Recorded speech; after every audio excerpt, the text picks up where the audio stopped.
Salut la communauté foot, salut la communauté Barça. Voilà, vidéo actualité aujourd'hui.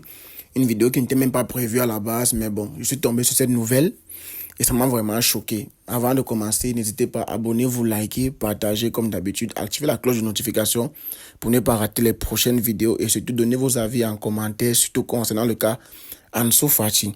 Alors, qu'est-ce qu'on apprend aujourd'hui? Ansu Fati a subi à l'entraînement ce mercredi une blessure musculaire au biceps fémoral de la cuisse droite. La durée approximative sera de 4 semaines. Environ un mois sans compétition pour Ansu Fati. Qu'est-ce qu'il devient? Il est en train de nous faire une Bojane. Moi, j'ai beaucoup espoir. J'ai eu beaucoup d'espoir en ce petit, mais je quitte le train. Parce que déjà en début de saison, il subit une blessure qui fait en sorte que son début de saison soit retardé. Quand il revient, on essaye de l'incorporer dans l'équipe au fur et à mesure et petit à petit. Et à mon sens et à mon goût, il a même moins de minutes que ce que j'aimerais qu'il ait.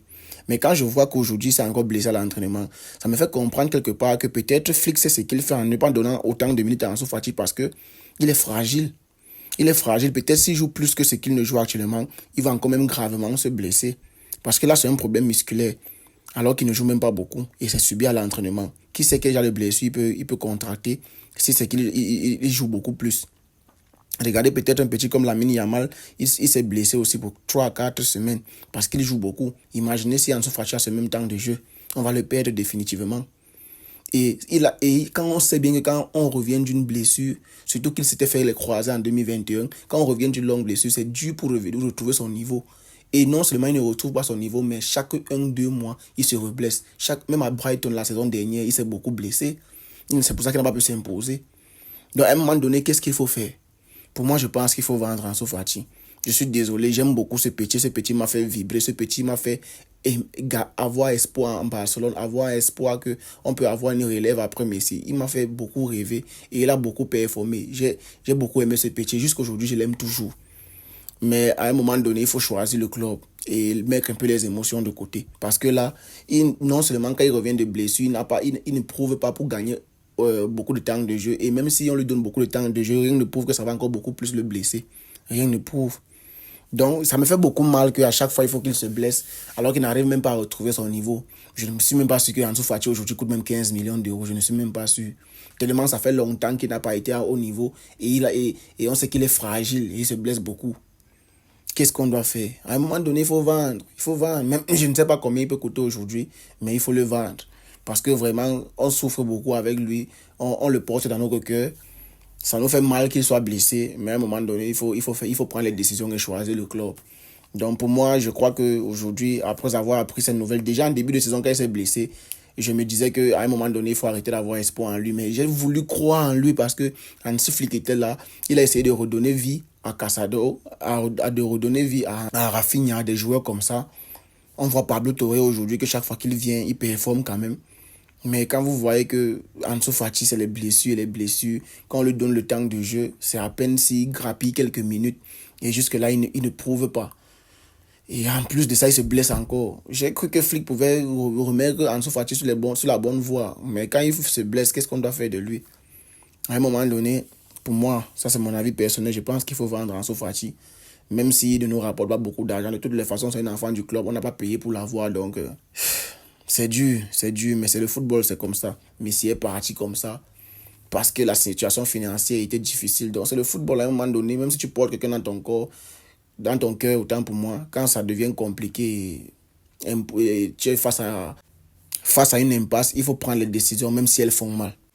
Voilà, et on a aussi appris que Pau Cubarsí aurait été convoqué avec l'équipe nationale d'Espagne. Je ne sais pas si c'est l'équipe nationale ou bien c'est l'équipe des U21, mais je pense que c'est l'équipe nationale. Ce gamin ne cesse de m'impressionner. Moi, je l'appelle Beast. Ça, c'est vraiment...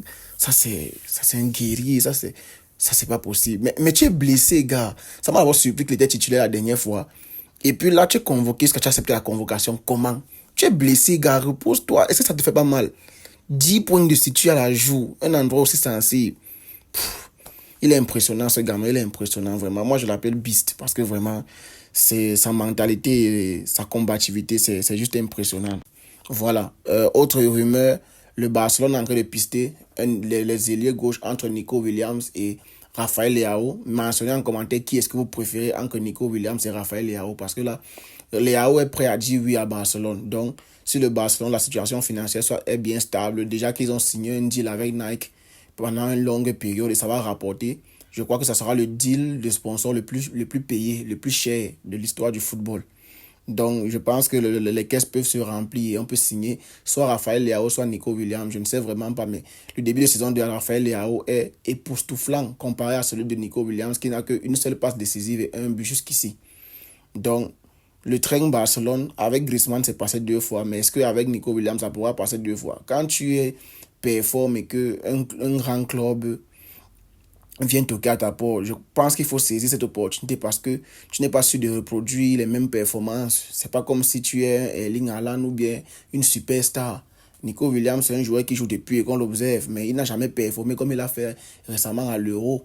Donc c'est ça qui a fait qu'il y ait une hype autour de lui. Et quand Barcelone vient autour de toi, et puis tu préfères rester dans ton club, un club qui ne joue pas les premières places, est-ce que tu penses vraiment que tu vas performer autant pour qu'on continue et que tu continues avec une priorité sur la liste? Ça, je sais pas. Et on verra. Mais moi, le problème que j'ai avec Leao, c'est qu'il il est comme un peu comme Joao Félix. Talentueux, mais pas trop impliqué. Tu as l'impression que parfois, ils ne font pas d'efforts pour garder le haut niveau. Ils donnent l'impression d'être paresseux et tout. C'est pour cela qu'il n'est pas souvent constant. Mais quand il se décide de jouer, il y a très peu qui ont son talent et sa capacité à éliminer en un contre un. Il y en a très peu.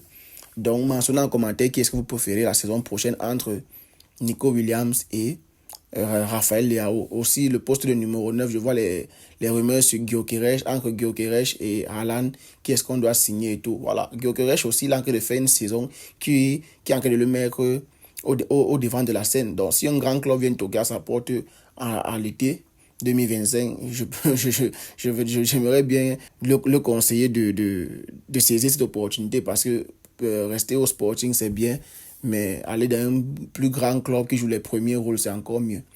Donc, Gyökeres ou Haaland, mentionnez aussi en commentaire qui vous préférez. Moi, je sais pas. Je sais pas.